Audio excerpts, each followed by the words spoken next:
Hi everybody, welcome in and come on in and have a seat and we'll chat a while. Figured I'd jump on here. It's a Sunday evening and nothing really major to do. Kind of bored. Didn't really go outside much today. The weather's been kind of nasty. It's either usually raining, snowing, sleeting, fog. We've had it all. So yeah, I've just been trying to find things to keep me busy. I've been working on this craft room. I put some cubies in and some more shelving over there with the yarn and fabric over there and organizing that closet and just taking my time and got my Cricut and stuff hooked up over here. And yeah, I just got a little more time on my hands now that my sister and my brother-in-law are with their kids. Their kids have stepped up now to help take care of them. And my brother-in-law, actually, he's in the hospital right now and he ain't doing too good. His name is Dave, and I'd appreciate it if y'all would keep him in your prayers. And my sister as well, she's due to have her gallbladder removed on the 29th, so, which is Monday. Is that tomorrow? I'm not sure. I think it is tomorrow. So, yeah, if you could all keep them in your prayers and,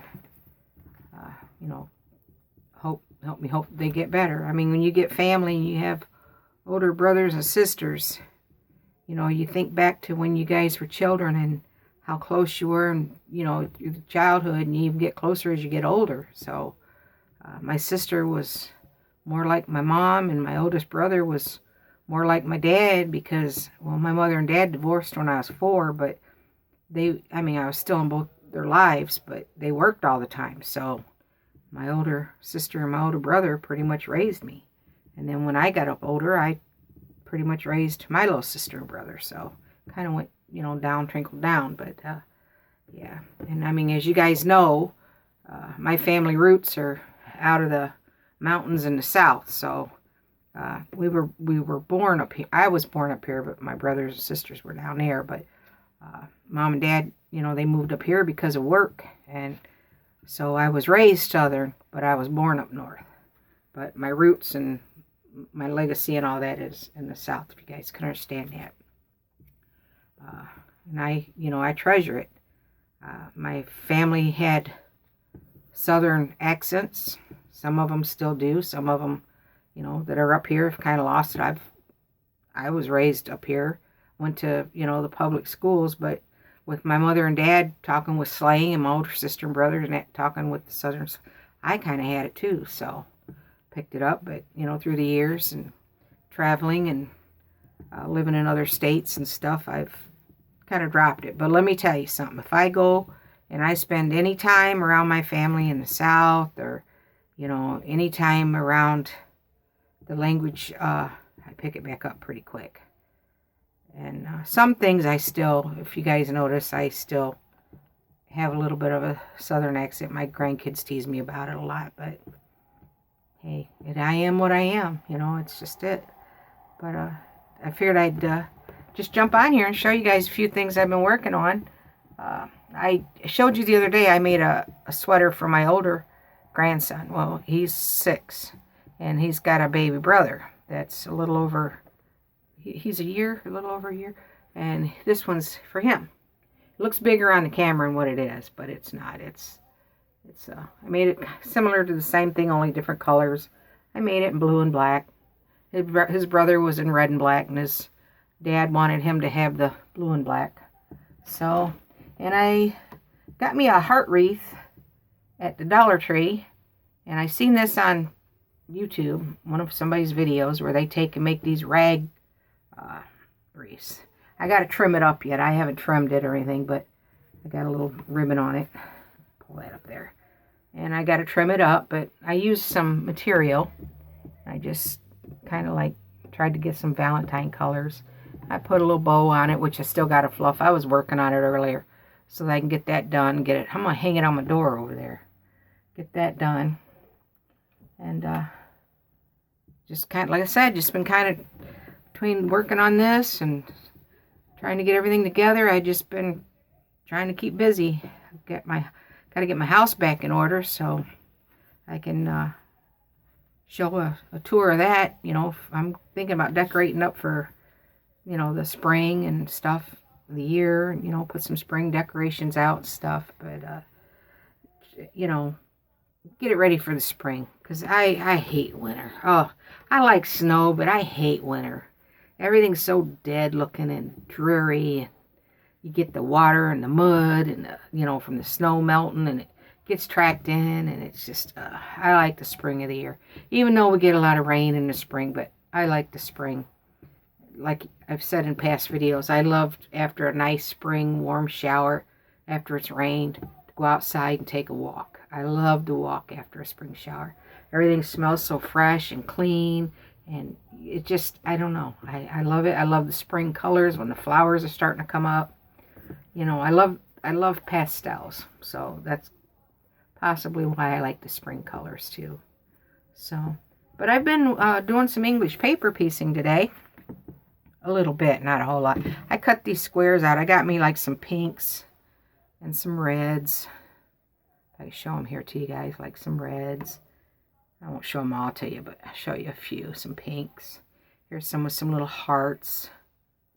And some polka dots. Pink polka dots. And now what else other ones do I have in here? And some little striped ones. Just doing just some little, colors that, here, this will work. I'll show you guys some of the ones I'm doing. Just to kind of get some springy Valentine colors. I'm just whipping these together so that I can make a little mat for the center of my island in the kitchen. So just going to make a little hexagon like placemat thing and then put a centerpiece or something on it. But that's what I figured I'd do there. Just been, like I said, doing what I can when I can and how I can. Just keep busy. I was sitting here earlier and I was thinking about what some of you said about how you like my stories. So I thought, well, I could jump on there and give them a story.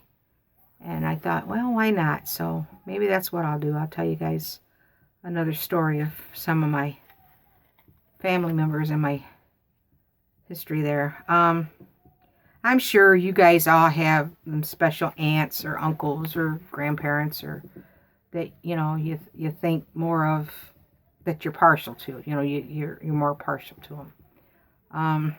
And I had a couple of them, and let me tell you, these aunts, they had the biggest hearts, the biggest love for anything and everything.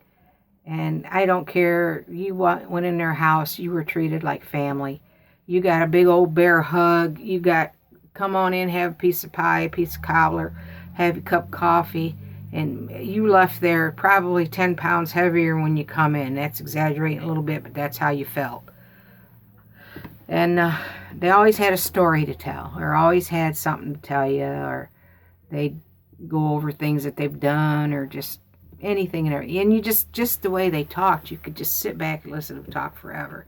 We'd go down on vacation, and my parents and them would go over into Gatlinburg or Pigeon Forge or Smokies, and we'd go down, and they'd load my little brother and sister and me, and I'd want to stay there with my aunts just to hear the stories, or go up and see the animals, or go out and jump on. My uncle had a mule, go ride the mule up the mountain, just go play in the creeks. We made our fun. We didn't have internet. Some of them didn't even have electricity. They had oil lights. Some of them didn't even have bathrooms. We had outside toilets, It was just that far back in the mountains. And we made our fun. And it was fun. It was like, if you got bored, there was something wrong with you, because there was always something you could do. We'd go down and play with the pigs. And if she had piglets, you didn't mess with her piglets, because she'd come after you, and we'd do it just to get her to chase us. Just different things. I had more fun staying there, hanging out, than it was going up into Smoky, which I did go up into Smokies and Pigeon Forge and all that kind of stuff. Norse Dam, all that. We did all that, but me, I was more like, give me the mule, give me the horse, let me take off. That's what I did. And as I got up older, I did more of that. I went off, me and my cousins take off. We'd go up the mountain. We'd found, steals and moonshine places, people had. We didn't mess with them or nothing. We might get us a little jug once in a while. Go hide off by the creek and drink it or something. We knew how to tell if it was good or bad before we drank it, so that was just another thing we took chances on, but we did. And, but, yeah, I'll tell you a story about one of my aunts. And, she's deceased now, but man, did I love her to pieces. That woman could cook. She could take a loaf of bread and make a gourmet pie. I mean, that's just how good this woman, she could cook.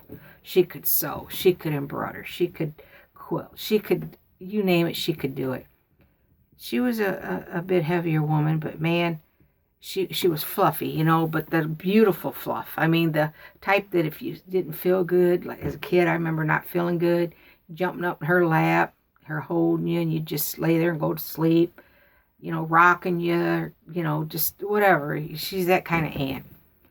And take in any baby, you know, she just was there.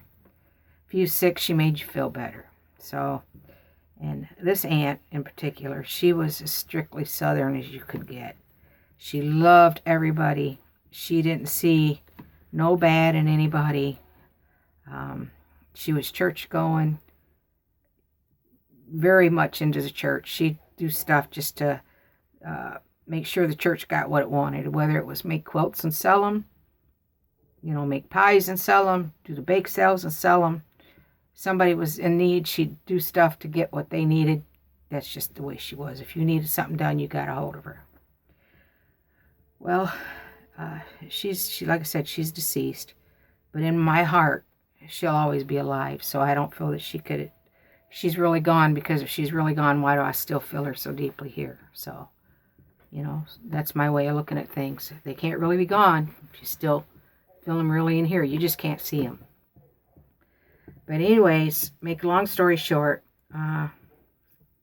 back in 2008, some of you might know I was in an auto accident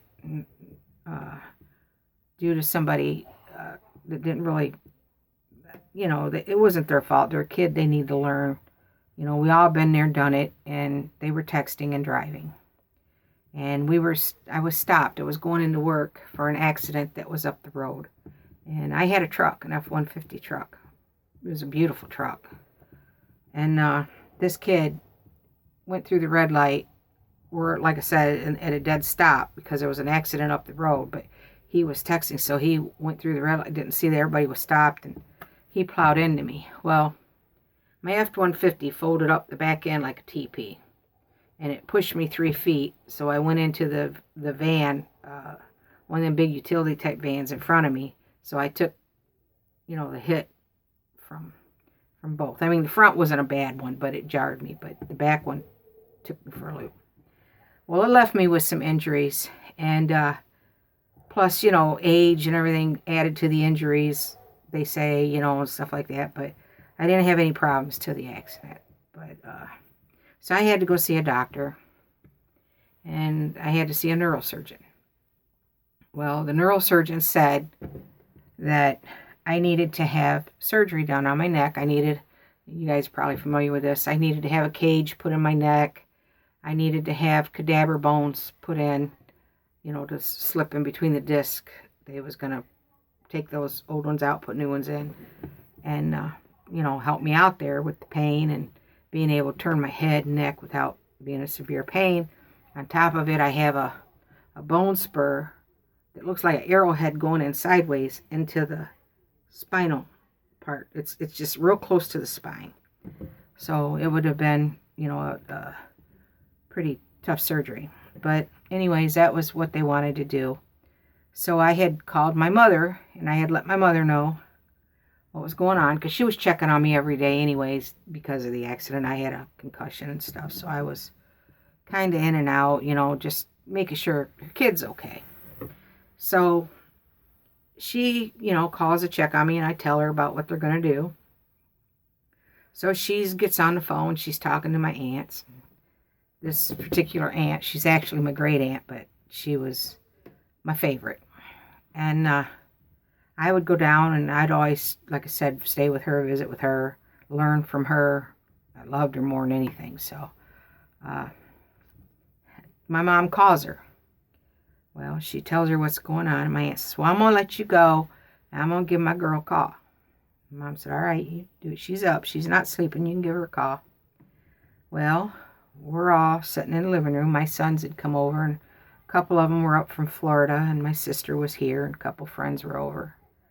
And we're all sitting in the living room, and we're just talking, having coffee, carrying on. And the phone rings, and I seen it was Tennessee Call, so I clicked on it. It was my aunt. She says, "Cricket, honey, how you doing?" I said, "Oh, I'm doing all right, Aunt Cleta." I said, "Just chilling, just trying to get better." She said, "Yeah, I talked to your mama today. She told me you're doing better, but you got to have surgery." I said, "Yeah, I got to have some surgery." She said, "Well, Cricket, honey, what are they going to do to you? What they got to do?" I said, "Well, they got to go into my neck." I said, "They're going to make me a cage. They're going to make me some new bones and take them damaged disc and stuff out, and they're going to put cadaver bones in there and put a cage around it so that I could turn my head and do everything and not have so much pain." She said, "Wait a minute." She said, "What's cadaver bones?" I says, "Well, Aunt Cleta," I said, "cadaver bones are when, somebody donates their body, or somebody's died or whatever, and they've donated their body." I said, "They take these bones out and they use them, they boil them, they clean them real good, and they sculpt them, and they use them for like what they got to do to me. If you need a bone, they give you a bone." She's sitting there, and everything got real quiet. I mean, you could have heard a pin drop. And then the next thing we hear is, "Oh, Lord, honey, don't let them do that to you. Oh, please, God, don't let them do that to you.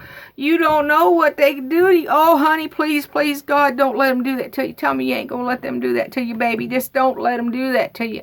Oh, God, Lord, please watch over my baby. Don't let them do that to her." So I'm like, "Well, Aunt Cleta, they ain't really a whole lot to it. They just have to, go in me and fix me. That's how they'll fix me." That's not what I'm worried about. What I'm worried about is, "Oh, honey, don't let them put them bones off them dead people in you. My Lord, honey, you could get a murderer's bones in you. You could get a thief's. Oh, Lord, you could get a sinner's bones in you." She's just going to town, carrying on. Sinner's bones. You could get a thief's, a murderer's. You could get somebody, and Lord God, it'd take over your body and make you like them. Oh, honey, don't let them do that to you. Please don't let them do. Oh, dear God. And she's just going on. And during this time, I put it on the speaker. Everybody's listening. They're hearing what she's saying, and they all love her. They know how she is. And they're all over there busting the gut, trying to hold it in from laughing and carrying on. And then she goes on. She says, "And boy, what if they put foreign bones in you? Oh, Lord, what if they could put Russian bones in you. They could put any kind of bones in you. When you be like them, then you go to them countries, and oh, God, no." She said, "I'm going to call a church. I'm going to have them pray for you. Don't you let them do it till you hear back from me. I'm going to call. Maybe they pray over the mountain, and you won't have to have it done." She just kept going on and on and on. I said, "Well, you do that, Aunt." She said, "You don't care, do you?" I said, "No, you go ahead, Aunt Cleta. You do what you got to do. And, I'll keep you posted on what all they got to do." Well, I hung up the phone, and they're all over there just losing it.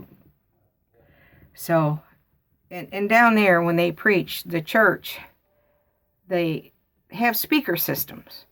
And they speak into a microphone, but this microphone goes out into the speakers, and it preaches out over the mountain. So you can hear it on Sunday. The church is all preaching.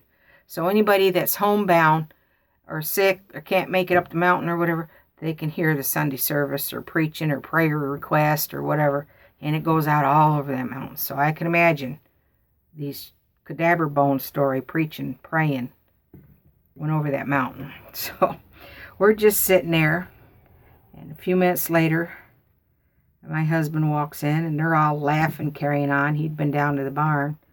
And he's like, "What's everybody laughing? What's so funny?" Because some of them's just tears rolling down their eyes, and they're just laughing. And they was telling him about it. And he said, "Well, why didn't you tell her to give you some of Madeline's bones? She passed away not too long ago." He said, "That way maybe you'd learn how to cook like her." I told him, I said, "You don't get out of here and leave me alone. You're going to be the cadaver bones." And we just kind of, just stories like that. They're innocent. It's just their way of thinking. That's that's the way they were raised. I mean, they're older. They were raised back in the day when you had to take wood and put it in your kitchen stove just to get the fire going to cook. And they had paper for insulation on the walls. And these people didn't have anything. So, and, education, you worked all the time. So your education was limited. Some of the education was limited. And it's not like the education that we're giving our kids nowadays. I mean, some of the stuff we're teaching our kids nowadays wouldn't even been thought of teach down in to the schools. Even when I was a kid, no way would that stuff have been taught in our school. No way, And I mean, they were taught with a firm hand, and you didn't listen, you got in trouble. You disrespected, you got in trouble. So that's just the way it was, and that's what's wrong with this country.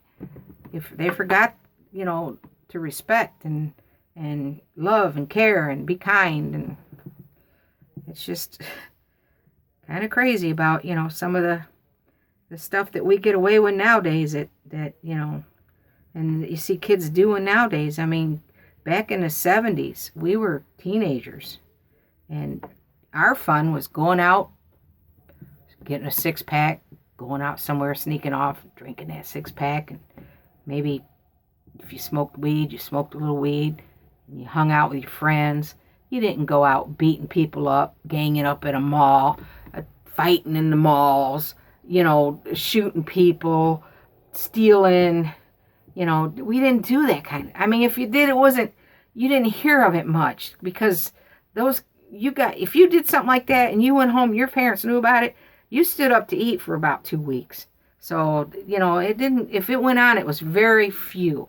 We could go to the drive-ins and hang out at our cars and drink wine coolers or whatever, and everybody be in a big old car. You'd have 15, 20 people in 2 cars just sitting there playing and watching. If the movie was good, you watched the movie. If not, you just hung out and laughed and joked and cut up with each other. You didn't get mad at somebody in the next car because they're telling you, and start fighting and beating them up and leaving them laying there for dead, shooting them, whatever. You didn't do that kind of stuff. Skating rinks. We'd go to the skating rinks. We'd go to restaurants that had the speakers where you ordered the food, the Don's Drive-In. You'd order the food, and they'd bring it out to your car on a tray, and you could sit in your car and eat.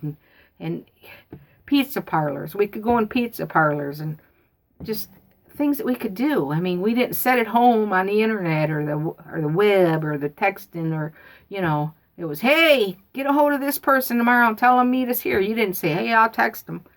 You went over to their house, or you seen them at school. Hey, make sure you pass that message on to them. We're all going out to the park, or we're all going to do whatever.